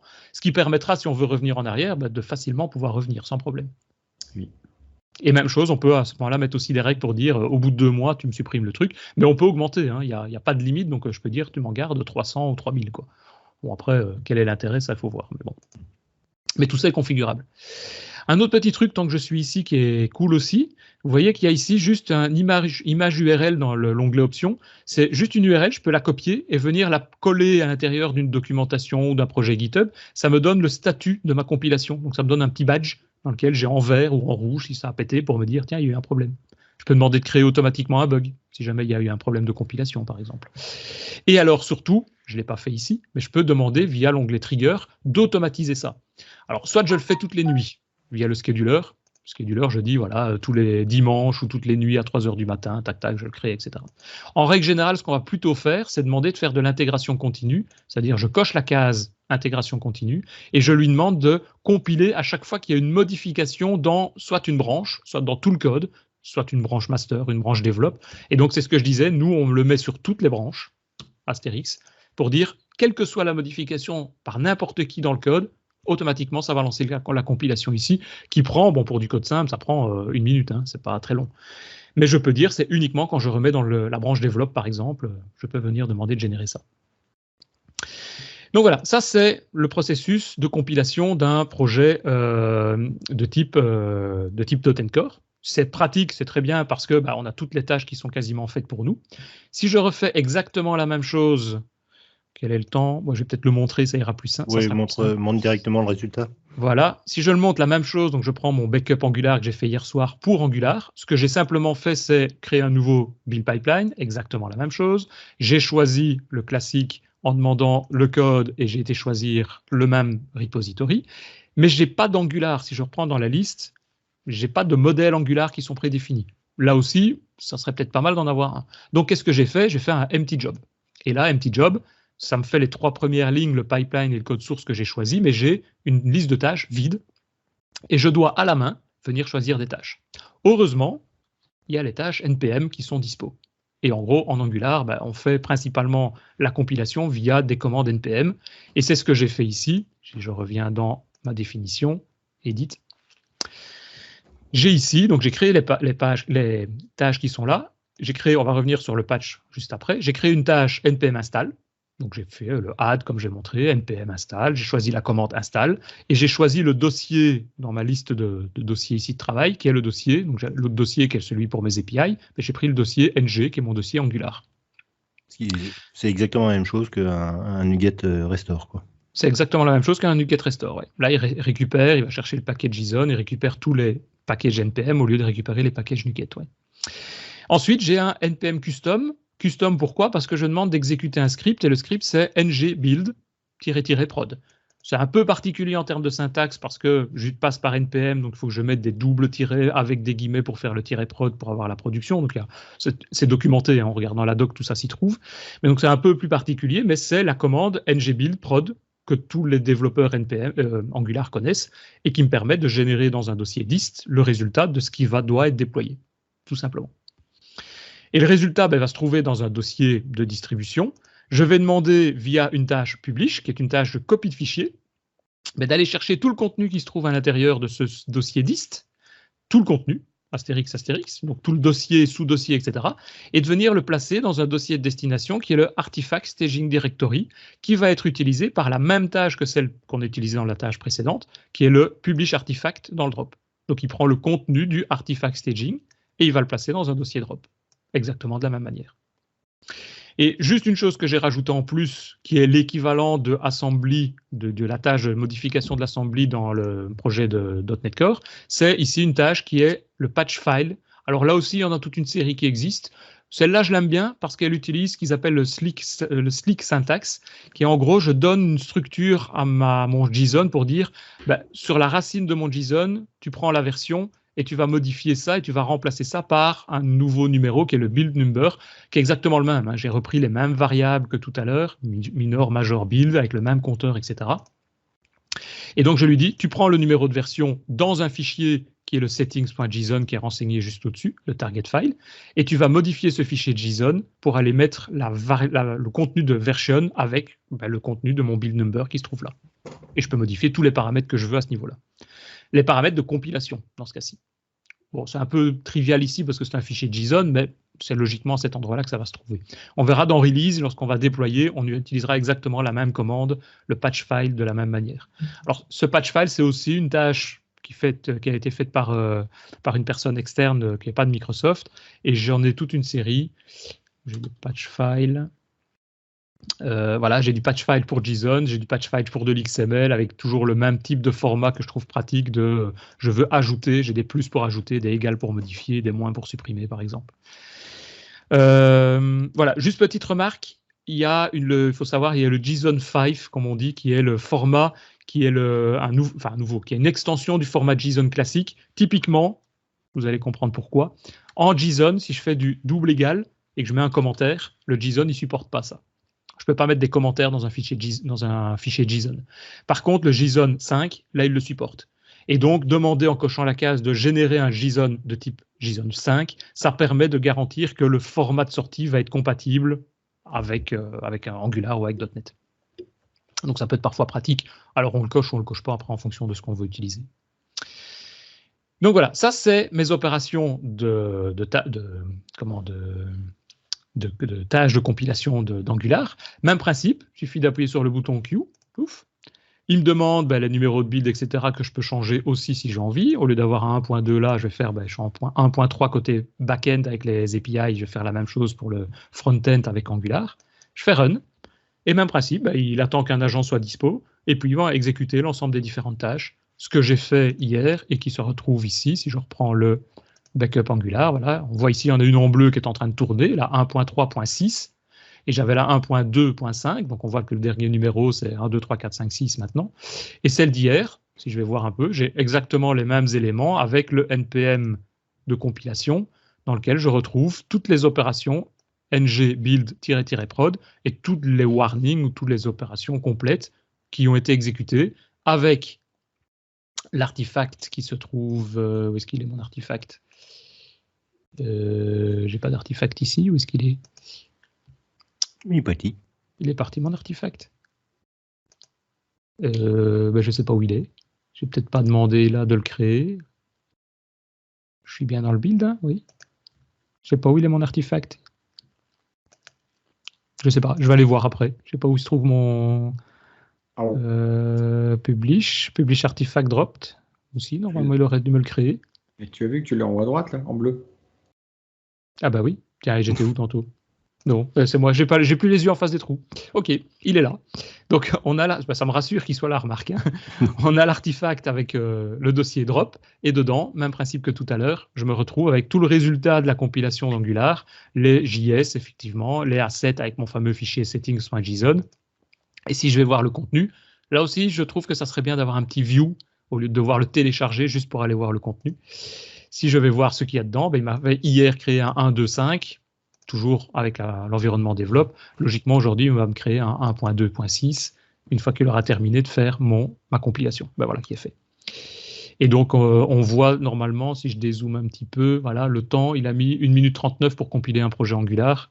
Souvent, ce qui prend du temps, c'est les tests unitaires. Quand on lance des tests unitaires en Angular, on arrive vite à 10-15 minutes, voire plus, quoi. Donc voilà, j'ai ici un build pour mes API et un build pour mon Angular. Maintenant, une fois que j'ai 2 artefacts qui sont présents, voilà, je reçois encore un mail pour dire que j'ai compilé correctement mon projet. Voilà, ici j'avais lancé mon backup avec mon déploiement automatisé. Qu'est-ce que je dois faire après une fois que j'ai mes artefacts qui sont faits, donc mes résultats de build? Je vais créer des environnements de déploiement. Même principe, je vais dans la rubrique release et j'ai exactement les mêmes outils, sauf que forcément derrière ça change un peu. Je peux créer des new release pipelines. Au lieu de créer des build pipelines, je fais des release pipelines. Si je crée ça, j'ai même principe la possibilité de choisir des petits modèles. Je vais prendre un vide. Et là, on me demande de donner les différents environnements, les différents stages. C'est les différents environnements que je vais vouloir créer. Alors j'en ai un premier qui va être l'environnement de développement. Hop. Voilà. Et donc, cet environnement de développe qui est là, je vais devoir le lier à un artefact. Au départ, il n'y en a pas. Donc, j'appuie sur artefact et je vais choisir ici quel artefact je vais utiliser. Et donc là, je choisis l'artefact qui est le résultat de ma compilation précédente. Donc, par exemple, les API que j'ai compilés, je vais choisir l'artefact build API avec un nom en interne que je vais appeler build API quand je vais devoir le référencer.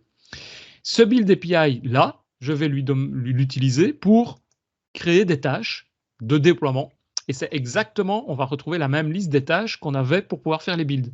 C'est ça que parfois c'est un peu perturbant pour l'utilisateur qui arrive la première fois, c'est que dans les tâches de compilation, on retrouve des tâches de déploiement, et dans les tâches de déploiement, on va retrouver celles de compilation aussi.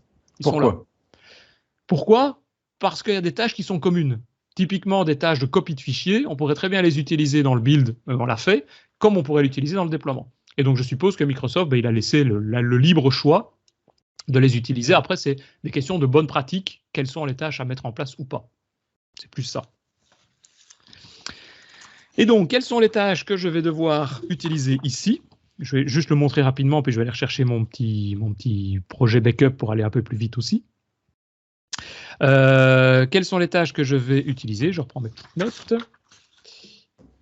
Je vais d'abord utiliser une tâche qui va reprendre le résultat du build et venir faire dans les déploiements un déploiement vers une source, je vais dire, enfin une destination qui m'intéresse. Dans mon cas, j'ai un projet qui a été fait en Azure, donc hébergé par un Azure Web Service. Donc je vais reprendre ici un Web Service et j'ai évidemment Microsoft pour ses projets, Azure App Service Deploy, qui a créé des tâches qui sont en gros quasiment toutes prêtes pour pouvoir faire le déploiement. Donc par exemple là, il me demande tout simplement quel est l'abonnement Azure. Je prends dans ma liste des différents abonnements Azure celui où j'ai créé mon projet, mon web app. On va attendre un petit peu, voilà, c'est celle-ci je pense. On choisit dans ce cas-là quel type de plateforme, quel type de service c'est, le nom du service qui a été créé.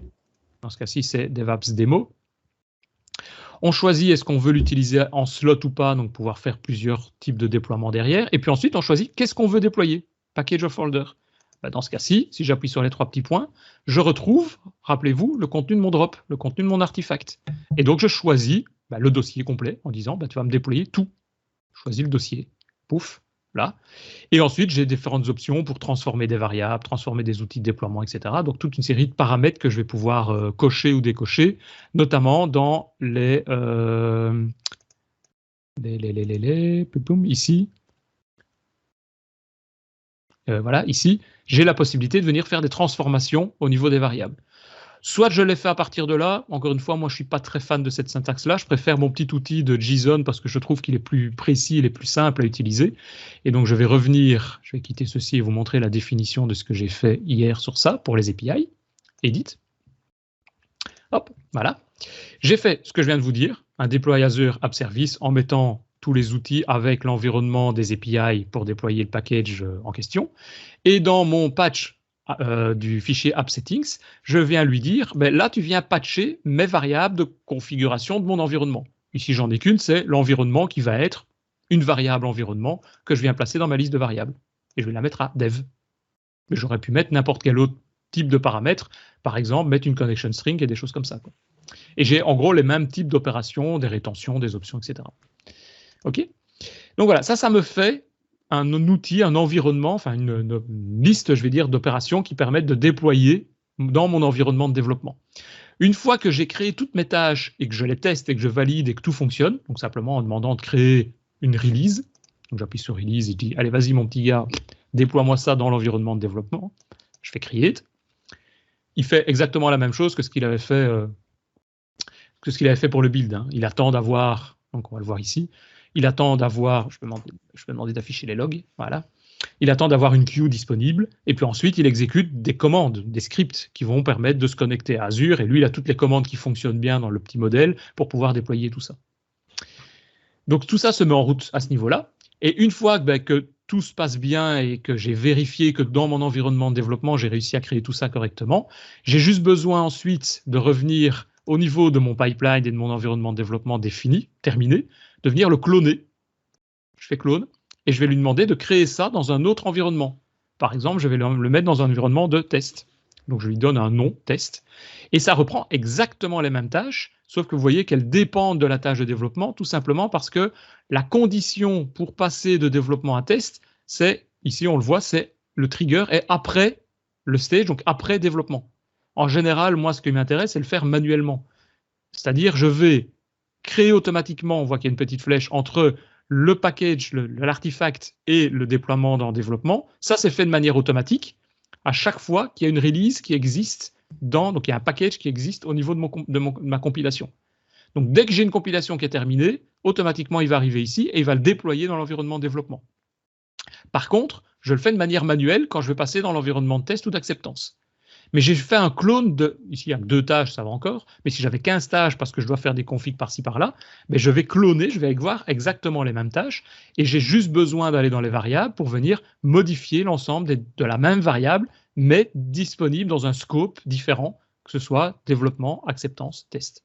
Et je peux donc venir simplement dire en test que c'est pas le contenu n'est pas dev, mais le contenu va être test.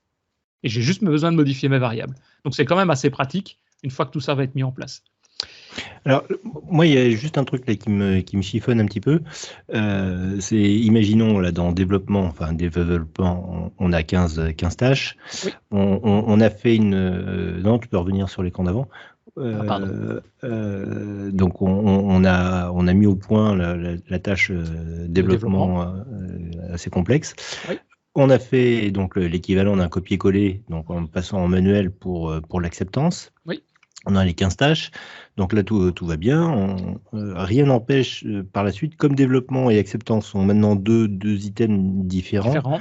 De faire une modification dans l'acceptance alors que l'on ne fait pas dans le développement. Et donc d'avoir on peut, et un risque. Oui et non. Oui, on peut, ça c'est clair. Donc effectivement, à ce niveau-là, il y a un risque, mais je vais te montrer la solution si on veut éviter ça. Mais on peut, et régulièrement, on le fait. Typiquement, en développement, on va faire ce qui est là, mais par exemple, en acceptance, ou imaginons que celui-là, c'est pas l'acceptance, c'est la prod, je vais l'appeler production. On va dire, en production, il y a peut-être des opérations en plus à devoir faire, des copies à certains endroits, parce qu'il y a des choses dans l'environnement de production qui sont propres que à l'environnement de production. Donc, on va peut-être avoir une tâche en plus pour l'environnement de production. Mais par contre, effectivement, mes 2 tâches qui sont ici, ces 2-là, que je coche, ces 2 tâches qui sont logiquement identiques. C'est les 2 mêmes qui vont appartenir dans les 3 environnements. Et donc, ce qu'on peut faire, c'est créer, et on le voit ici, ce qu'on appelle des tâches groupées. Donc, je peux, par exemple, les sélectionner, venir demander de faire une task group. Il va me dire... ah oui, ils sont liés à des paramètres. Donc, on va le faire dans l'autre sens. On va venir dans task group. On peut créer ici des tâches groupées, dans lequel, je ne vais pas le faire là maintenant, dans lequel on va retrouver l'ensemble de ces différentes tâches multiples. Et une fois et donc là, on ne pourra plus les modifier. Et seule l'information qui va passer de l'une à l'autre, la seule information, ce sont je pense que c'est parce que je n'avais pas sauvé. Les seules informations qui vont passer de l'une à l'autre, ce sont les paramètres, les variables. Donc, qu'est-ce qu'il me dit? Une ou plusieurs tâches sélectionnées sont liées à des paramètres du pipeline. Oui. Ici, on le voit régulièrement. Enfin, je vais le montrer si je décoche une à la fois. Ah, zut. Voilà. Il y a certaines tâches, certains paramètres qui sont liés à... on ne le voit pas ici. Où est-ce que je peux en trouver une? Je ne le vois pas. Je vais remontrer dans le build parce que là, je sais qu'il y en a. Donc, si je fais une édition, on peut avoir ici, on peut avoir une sorte de notion d'héritage. C'est-à-dire, par exemple, ici, dans la tâche, la rubrique Project to Restore and Build, on voit que j'ai une sorte de petit icône de liaison parce que ce paramètre-là, il est lié à des paramètres qui viennent plus haut. Par exemple, qui viennent aux éléments de pipeline. Typiquement, le build qui est là, il a ce paramètre pour dire, voilà, là, je ne peux pas modifier l'information, elle est grisée à l'intérieur de cette tâche parce qu'elle est liée au paramètre qui se trouve au-dessus. Et le paramètre qui se trouve au-dessus, évidemment, il faut aller le retrouver, c'est ici, voilà, c'est ici. Si je modifie ici et que je rajoute un 1 là, si je retourne dans le build, voilà, j'ai le 1 qui apparaît là. Mais je ne peux pas le modifier là. Donc, je peux, par contre, cliquer sur le lien pour le délier, une link. Et donc, c'est ce qui me dit ici au niveau des tâches. Je ne peux pas les mettre parce qu'évidemment, si j'ai des paramètres qui sont liés entre eux, je ne peux pas recréer un groupe. Il va avoir du mal de qu'est-ce qu'il fait avec ces paramètres liés, quoi. Mais donc, il suffit à ce moment-là de les délier. Je vais faire ici un edit. Il faut juste les retrouver. Mais donc, il suffirait de les délier. On fait un clic droit dessus, on fait une tâche de groupe. Et à ce moment-là, les tâches sont groupées. Et là, on va se retrouver avec 15 éléments, par exemple, dans la tâche de groupe qui se trouvera en dessous, quoi. Oui, donc dans ces cas-là, on peut avoir comme ça que les tâches qui sont bien spécifiques à tel. C'est ça, c'est en général ce qu'on fait. Oui, tout à fait. Donc voilà, ça c'est donc les tâches ici. Oui, j'ai pas montré, si j'ai montré la tâche pour faire la modification du settings. Donc une fois qu'on a nos différents environnements, on peut les combiner soit de manière manuelle comme je l'ai montré ici, mais on peut également les rendre dépendants d'un environnement précédent. Je peux dire que l'acceptance ne va pouvoir s'enclencher que si je suis passé par le dev, par exemple. Dans mon cas, c'est pas le cas. Ici, je peux lancer que l'acceptance sans avoir lancé le dev. C'est pas bien, mais je pourrais. Par contre, ce qui est par contre nettement mieux, c'est que je peux rajouter pour chaque trigger de déclenchement des notions d'approbation. Donc, je pourrais lui dire, pour passer en acceptance, j'ai besoin d'avoir une approbation. Une approbation par qui? Par, je ne sais pas si monsieur Christophe est dedans. Voilà, j'ai besoin d'une approbation par Christophe. Et il a 30 jours pour répondre. Donc, qu'est-ce qui se passe quand je vais ici faire un déploiement? Il va lancer en automatique le déploiement sur Develop, et puis il va envoyer un email à Christophe, parce que c'est une des préconditions pour passer au suivant. Il va envoyer un email à Christophe en disant, tiens, on a besoin de votre accord pour pouvoir passer en acceptance. Lui reçoit un mail, il a juste un bouton, il dit oui ou non. S'il appuie sur le oui, pop, ok, ça passe.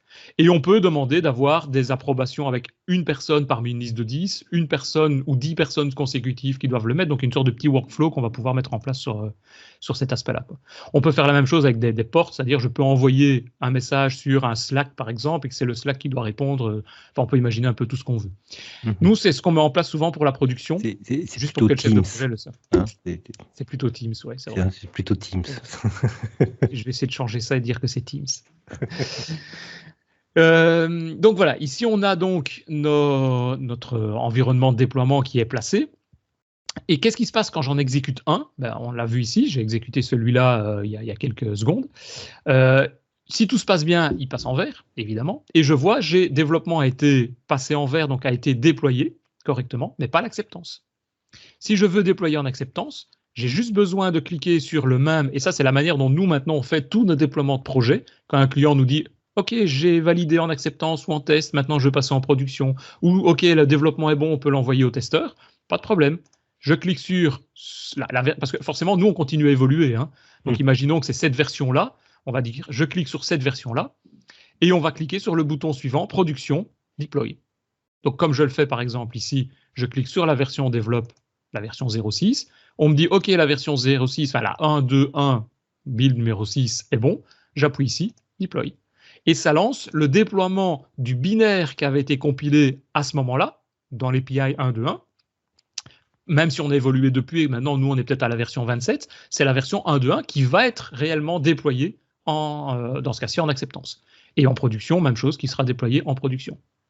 Et ça peut même aller dans l'autre sens. Si j'ai déployé, imaginons en acceptance, ça va passer en vert d'ici quelques temps, et qu'après on se dit, zut, il y avait un truc qu'on n'avait pas vu, il faut revenir en arrière, j'ai envie de dire, pas de problème. L'acceptance, celle-là, elle avait été faite, probablement elle était de meilleure stabilité, je peux revenir ici et redéployer la version 1.2.1.4 sur l'environnement d'acceptance, et il va simplement relancer le même package de déploiement, mais avec les mêmes binaires de la version 1.2.4 de l'époque.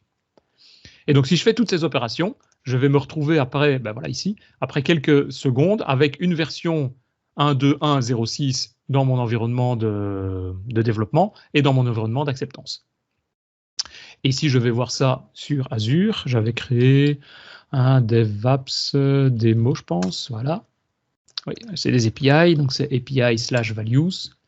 Et donc, il me crée la 1.2.1 ici, en dev, et dans mon environnement numéro 2, qui est mon environnement d'acceptance. Zut, j'ai pas mis le 2 où il fallait. Hop. Il m'a mis aussi la même version 1.2.1. Si je veux redéployer, ben je redéploie une nouvelle version. Si je veux revenir en arrière, comme je l'ai dit, je reviens par exemple sur cette version-ci, la 1.2, oui, c'est toujours 1.2.1. Il faudrait peut-être que je change le numéro. Faudrait que je rechange le numéro pour pouvoir lui dire, te redéploie maintenant une version, nouvelle version 1.2.2, 1.2.4, etc. quoi. Et pour Angular, c'est exactement la même chose. Hein. C'est exactement les mêmes process, c'est exactement les mêmes méthodes, c'est exactement les mêmes tâches. Je vais modifier pas les mêmes fichiers, c'est settings.json dans ce cas-ci, mais je fais exactement le même processus pour modifier le fichier et pour déployer dans Azure. Et si je veux déployer autre part que dans Azure, j'ai tous les outils, si je prends dans la rubrique deploy, j'ai tous les autres outils de type copie de fichier si je suis copie dans Azure. Si je suis en réseau interne chez mon client, je peux faire du copie de fichier interne sur un serveur. Donc, faisant un copy classique, je peux faire du copy via SSH, je peux faire du FTP. Voilà, j'ai un FTP uploader. Et donc, si je prends cette tâche-là, il suffit en gros de choisir la connexion, donc le serveur sur lequel je veux me connecter, la route, quels sont les fichiers à copier et quel est le dossier de destination sur lequel je veux copier. En gros, c'est juste la tâche qui change, mais c'est exactement la même chose, quoi. Oui, parce que c'est une question que je t'avais posée là juste avant qu'on enregistre. C'est effectivement tous les exemples qu'on peut voir sont souvent sur le développement type Azure. Ouais. C'est comme on fait quand nous on a une VM ou une machine sur laquelle on a notre propre serveur et on veut déployer dessus, quoi. C'est ça. Je dirais globalement, on a effectivement tous les outils, que ce soit SSH, FTP, tout ce qu'on veut. Et si on ne l'a pas, je dirais qu'à la limite, on l'a quand même parce qu'on peut exécuter n'importe quel script, soit de type batch, soit de type PowerShell. Et là, on se retrouve, c'est comme si on était sur une machine en local et on fait tout ce qu'on veut, quoi. PowerShell ici, voilà. Si je fais PowerShell là, voilà, j'ai le pass du script PowerShell et il y en a même une dans laquelle je peux donner le PowerShell de mémoire. On peut donner le bloc du PowerShell complet à exécuter. Je ne sais plus où elle est. Voilà, run inline PowerShell. Ah oui, non, c'est une tâche supplémentaire. Je ne vais pas aller la chercher. Voilà, typiquement, voilà, quand j'ai besoin d'avoir une tâche qui n'existe pas, j'appuie sur le bouton Get et puis en quelques secondes, je choisis Get It Free. Il va me demander dans quelle collection, donc sur quel serveur je veux le mettre. Je vais choisir que c'est mon serveur, j'appuie sur OK et il va se retrouver dans ma liste des tâches disponibles. Il est disponible directement, quoi. La seule différence, c'est qu'au lieu d'avoir un pass vers un script PowerShell, j'ai un bloc et j'écris mon PowerShell à cet endroit-là. Donc voilà, je pense que j'ai fait à peu près le tour. Des petits trucs intéressants, c'est aussi en termes de statut et de suivi. Si après je veux savoir où je suis, où je me retrouve, vous avez ici le Deploy Web API, le backup et l'Angular backup qui est là, et je vois directement en vert tout ce qui est mis avec la l'historique complète, et j'ai la possibilité de voir la current deploy si je veux voir, et je pense que j'ai une vue globale, all pipeline, qui est ici, dans lequel je peux voir effectivement toutes ces versions sur tous les pipelines en question. Mais si je me remets là, voilà, j'ai en un seul coup d'œil directement la toute dernière version. Hop, si je me mets sur Current Deploy, voilà. Je vois ici, j'ai donc ça c'est la partie Angular. J'ai l'Angular version 1.2.5 qui a été déployée en acceptance, et là en développe, c'est la 1.3.6 qui a été déployée sur l'environnement de développement. Ok. Il y a même moyen sur l'overboard, sur l'overview, sur le dashboard, de venir placer des tuiles avec des blocs comme ça, les blocs équivalents, pour avoir une seule page avec l'ensemble de tout l'état du statut complet de dans quel environnement je me trouve. Ça va? Avez-vous des questions peut-être sur ça ici? Non, moi j'ai juste une remarque. On a utilisé ça pour faire notre nouvelle version du site DevApps. Oui. Alors là, nous on a été des warriors, c'est-à-dire qu'on a tout automatisé et tout déploiement va en prod directement. Ouais. C'est-à-dire que il n'y a pas d'environnement dev chez nous, c'est directement. Non, on n'a pas peur. On est confiant. Voilà.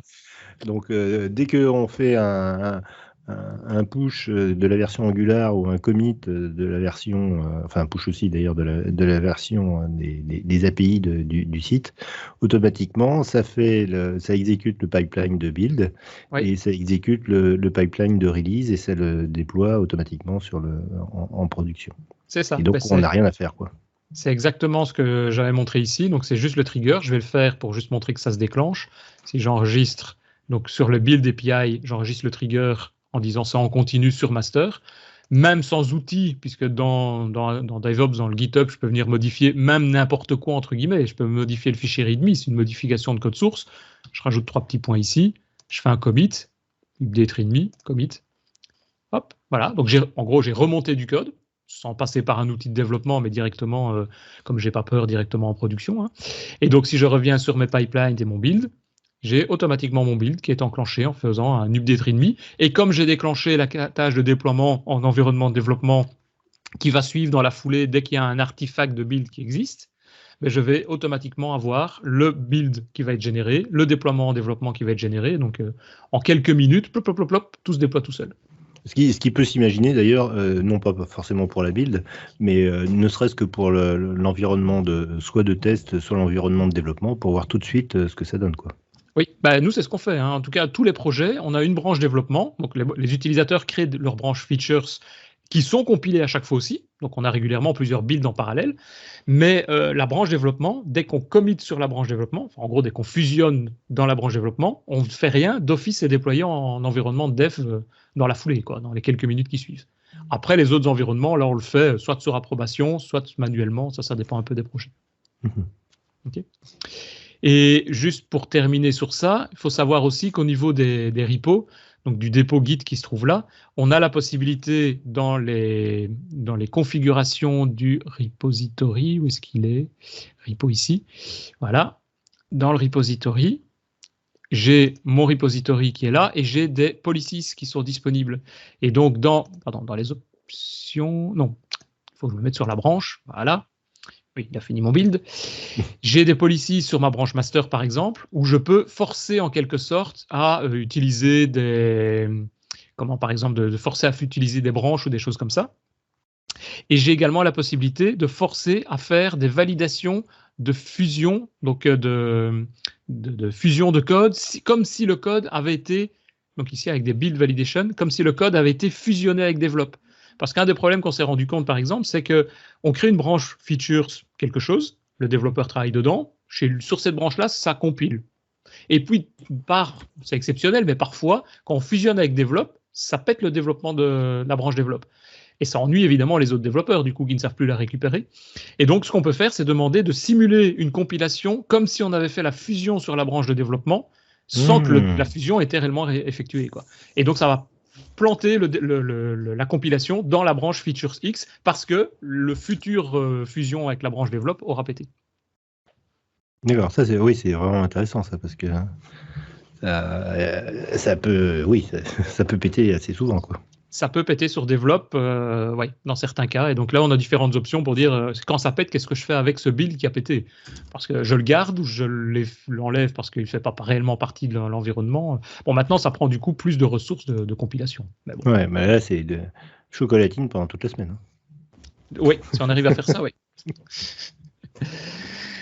Donc voilà. Donc, si je veux juste résumer, ce qu'il faut retenir lorsqu'on fait ce processus de build and deploy, compilation, déploiement, c'est pour moi, surtout, c'est compiler une seule fois et déployer plusieurs fois. Ça, c'est quasiment à chaque fois quand je me retrouve sur des clients qui ont essayé, on va dire, de faire ce processus de déploiement automatisé, des choses comme ça, ils font tout dans la foulée, ils créent une tâche de compilation et c'est en gros la tâche de compile qui déploie. Et si on fait une compilation, enfin un déploiement dans un autre environnement, on recompile une deuxième fois, une troisième fois et ça, c'est hors de question, quoi. On compile une seule fois, fichier de configuration et on déploie à ce moment-là dans les environnements qu'il faut par après. Autre chose aussi, c'est toujours définir un numéro de version unique et donc que ce soit le serveur de compilation qui définisse ce numéro de serveur sur une base d'une logique d'incrémentation. Ça peut être la date, ça peut être simplement, aujourd'hui on est le 25 octobre, ça peut être 19.10.25 par exemple, ou des choses comme ça. Donc on peut imaginer un peu ce qu'on veut pour avoir plus facile pour retrouver les builds par après, quoi. De compiler automatiquement, moi je conseille de compiler toutes les branches. Dès qu'on a du code, on compile. et de déployer uniquement Develop et Master. Master qui est censé être l'environnement plus d'acceptance et de production, mais surtout de compiler, de déployer Develop dans l'environnement de développement, par exemple. Ça se fait très facilement, je dirais. En quelques heures, on a développé l'environnement, même s'il est un peu plus complexe, les processus de déploiement et de compilation. Mais une fois que c'est fait, ça vous fait gagner un temps fou et vous récupérez des tas de problèmes éventuels que vous pourriez avoir si vous faites des compilations chacun sur sa machine dans son coin, quoi. Surtout si vous revenez 6 mois après avec du code où plus personne n'avait touché, il n'y a plus rien qui marche. Je parle là par expérience. Donc voilà. Avez-vous d'autres remarques, Christophe ou Richard? Non, moi je dirais qu'on est bien loin du Visual Source Safe que j'ai connu il y a quelques années.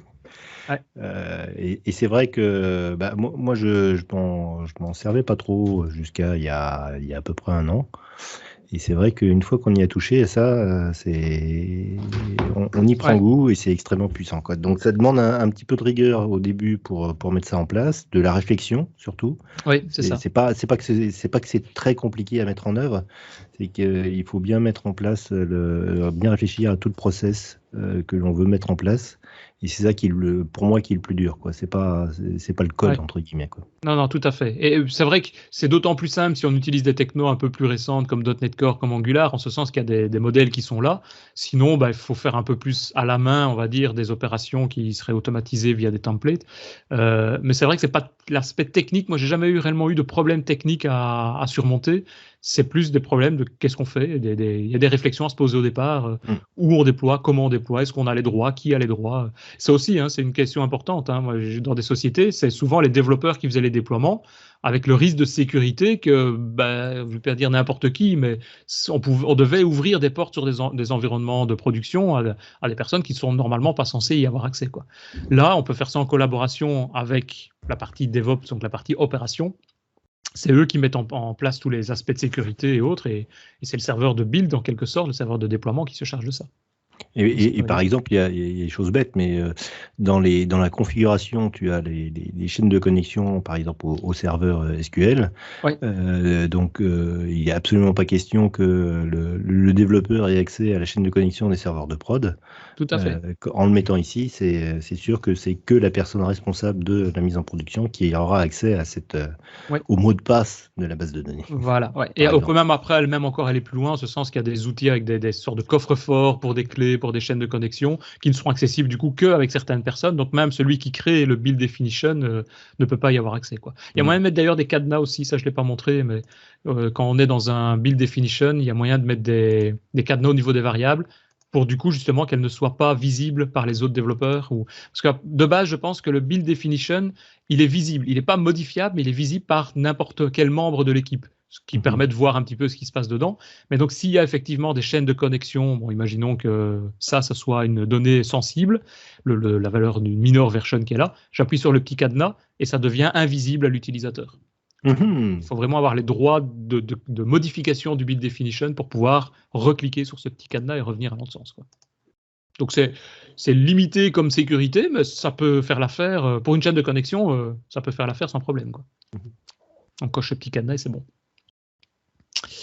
Donc voilà, après, il y a plein de petites options dans tous les coins qui permettent de faire ça. Mais effectivement, nous, on le met en place dès qu'on est au moins 2 sur un projet, et j'ai de plus en plus tendance à le faire, même quand je suis tout seul.